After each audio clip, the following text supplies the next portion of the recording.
And we are back. We have a winner and a leader, Matthias Bluebaum. Welcome and congratulations. Thank you. Yeah, it was a very interesting game. You will, of course, show us some important moments. So let's start.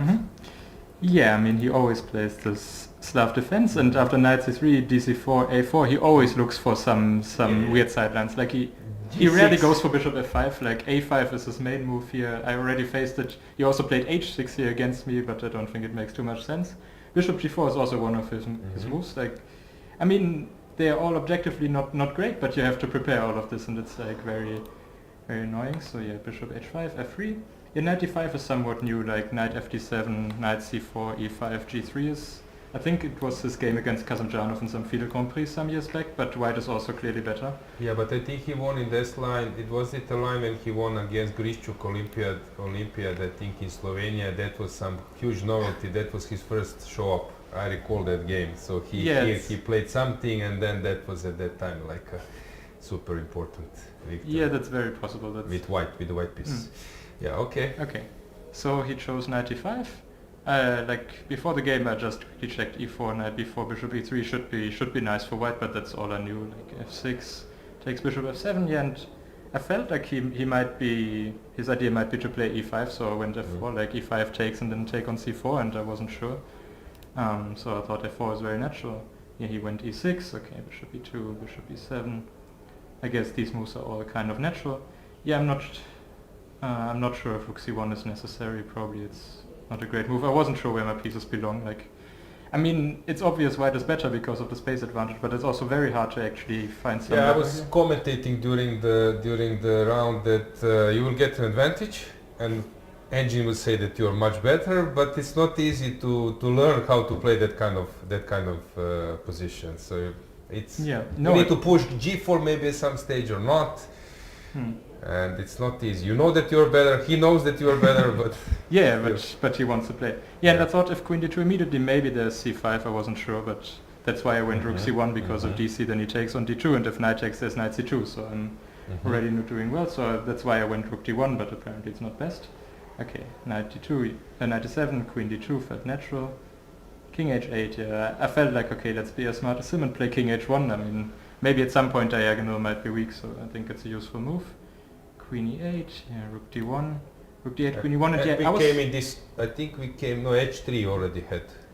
Yeah, b6 surprised me a lot, to be honest. I actually thought he was going to play f5, and I wasn't convinced I'm even doing well here. Like, I wasn't going to play e5, to be honest, and I felt he just comfortably equalized here, and I wasn't happy about how I played. Like, I thought maybe knight e5, but okay, knight f6, he will trade maybe light squared bishops with bishop h5, he should be doing fine.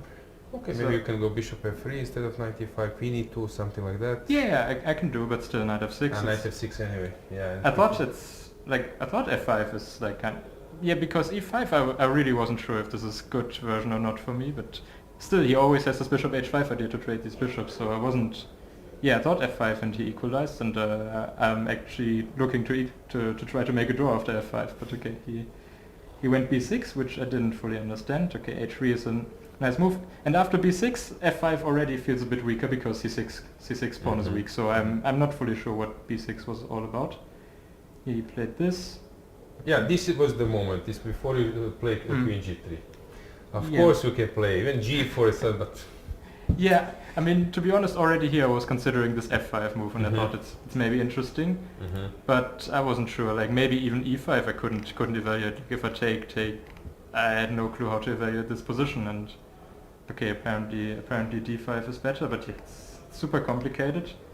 And yeah, I actually considered king h2, but then again I thought, like, why is the king actually better there? Like, if I play with f5, king might even be worse there because of some check on the diagonal. So I played. Oops. And I mentioned that many different players would play this game differently from this point because it's not clear where to. Yeah, but I thought queen g3 is kind of an improvement move. My queen on e1 should be worse than on g3, and he probably still should go f5. Yeah, bishop h5 I was very happy to see, because now I have this f5. I wasn't sure how much better I am, but now I feel like I'm kind of stably better, and it's hard for him to play, so he took. Oh my god. Yeah, we He- were he discussing this, that you have bishop h6, queen h4 and rook c3 in the end, but it's not easy to... Yeah, he told me after the game, to be honest, I didn't see it at all. I was so focused on playing rook e1 and playing... First knight d5. No, probably. first bishop h6 and then Yeah, knight d5, engine is okay. queen h4. Yeah, he and told me then, that he yeah, rook calculated to c3. queen h5. Yeah. So what's happening here? And queen e3 and Knight knight d6. e5, Yeah, okay, knight e5 is easy to miss. d5, and if he takes here, just ef6 and just mate. No, but... Wow. It's I not so mean, easy. I didn't From see there. it. Also my mindset was that draw is a fine result, so I wasn't like, unless of Mhm. course tactics easily work, and here I didn't see it. I just felt like rook e1, I'm slightly better, I'm happy.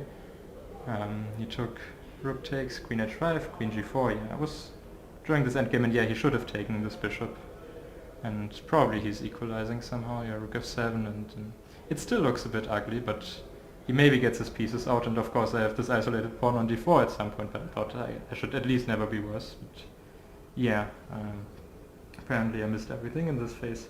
Okay, so he went here, bishop g1. Okay, I thought bishop d2 is a great move. Like I wanted to, like whenever he trades on c3, I wanted to have this bishop f4 option, so I'm not sure why the bishop, probably some concrete line where bishop on g1 is supposed to be good. Yeah, he took bc, and this is already very, very unpleasant. I didn't see a defense for him. Yeah, maybe this. I thought this already looks kind of sad for him, but maybe he can survive here. But it's like very, very, very tough to play already. Yeah, for but him. this knight c3, it's... Okay, I was thinking, Yeah. so maybe here, yeah. Mm. If he goes Well, king g8, yeah, so you king go g8 to is the only other e6, he move. plays knight b8, and I'm thinking about that position. So you are on e6 with your Mm. rook. Probably. Like taking on d5 you is, will take. is never anything. Yeah, okay, here he just pins me. I wasn't Yeah. sure, but So I believe that you should enter to e6. So you go Yeah, I rook mean, this e1, is the king normal way f6, to rook play. e6, he needs to rook e6, I Yeah, guess. knight- and this position. knight b8. How tough is this position? Yeah, I mean maybe. I was kind of happy to always get the structure with Yeah, takes now on maybe d5. knight e3 you mentioned. Yeah, knight e3. Yeah, of course I make pressure on It d5. should be better for white, but Definitely. Like bishop f8 already have knight d5, I assume, so already have some tricks. But yeah, he might but still this is be. better for white. Even if you maybe start bringing your king. I mean, G3, definitely, G3, king f3, and definitely white's for choice. But yeah, yeah. But guess this this was the looks way- like a typical way, you know, you're playing this e5 stuff with black when you Mm. have f6. Basically, your previous round with Satari was similar, and you want to Yeah, come that's with the true. king to f7, and Yeah. sometimes it steers to a draw. But yeah. I mean, it positionally looks bad with the bishop on Yeah. e7, but on the other hand, king on e7 is a great yeah, piece. yeah.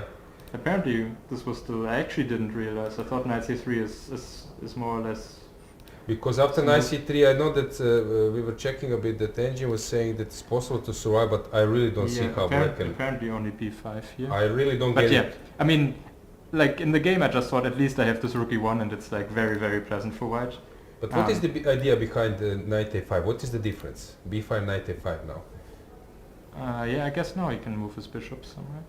And rook e6, so it... Yeah, knight f8, he kicks Ah. my rook out, and Mm-hmm. and now it gets a bit messy. Like when he gets this b5 and can take on a4, it always gets a bit messy, and I'm not sure if I should allow that.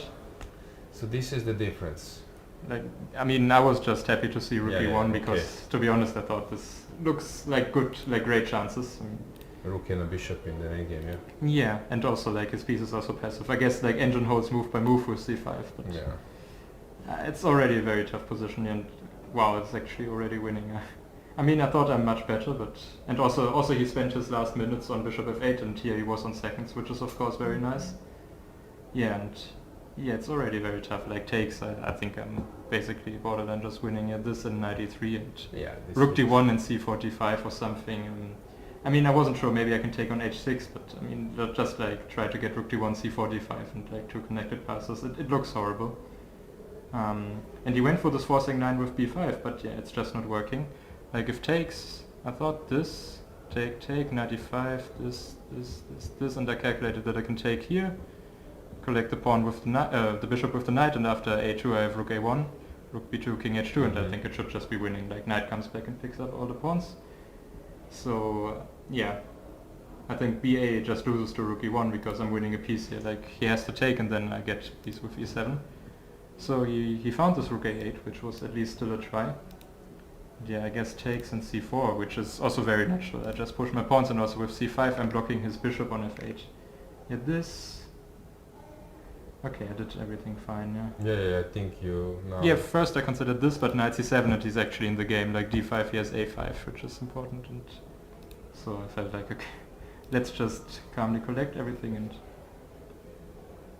apparently I can also... I thought e7 is very smart, but apparently I can also take on a4, but I guess it's a matter of choice, but yeah. Here I thought if he takes with the knight I just take on a4 and it should always be winning. And he tried this, and I guess like okay, maybe it's not so important line, but I'm always in time with rook d7. Yeah, it's... Like this rook d7 is extremely annoying because otherwise maybe he gets counterplay, but rook d7 and like his knight has no squares, and if he tries this I just win like this. C-pawn queens in the end, I just take on d1. So yeah. Yeah, later he was... Yeah, he was trying making still. by inertia, but... I mean, maybe some few tricks, like my pawns don't move immediately. And yeah. Probably this knight f3 wasn't necessary, but okay, it's winning. Like now I get rook e6 and like now everything is under control, and okay, he resigned after rook e6 because he have rook e1. Yeah, very good game. In the end, I mentioned before that you were already a European champion 2022, right? Yeah, 22. Yeah, I guess you are informed that no one has defended that I actually championship know, titles, so yeah, now you are a leader. Yeah, I mean, I have great chances now. I mean, still 2 tough rounds, it's never easy, but... Yeah, okay. Yeah, you already experienced this feeling, so now it resembles a bit. Okay, Matthias, so let's say that you are in Germany now in Bundesliga. You will play against whom today? Today, 2 days ago. Your club. So you will probably you will be playing someone on a top boards. Yeah, so you are here. Yeah. And it's European champion, of course. It's super important. Yeah, it's a bit unfortunate that Bundesliga clashed with European championships. But because I also want to play Bundesliga, but this tournament was more important because I also needed to qualify for World Cup because I didn't manage last year. I guess I should have already more or less managed with 7.5. What happened in the last championship in Petrovac? I'm trying to recall. You finished with 7? Indrich won clearly. Yes, but regarding your result. I mean, I started with 3 out of 3, which was a great start, and then I was in the studio, and then I lost the next game. Okay, sorry for that. No, it's not because but of that. still you came today to our studio, yes? Okay, I felt like I should, I'm leading the tournament, but yeah, like I lost 4th round and then I never recovered. I just, then I was back on +2 and I just made a bunch of draws. I won penultimate round, but it was already too late. Like my tiebreak But here you was have too 100% with white pieces. Sorry, I interrupt you. So you won all games with white pieces, yes? Tomorrow you're black and probably in last round white, and you're leader and everything sounds great so far, yes? Yeah, everything's looking great so far, but of course, I know it's never easy and you get nervous in the last rounds. Like, I just hope I play two more good games. Yeah, okay, good luck, Matthias. Thank 2 you. more rounds. Thank you. Guys,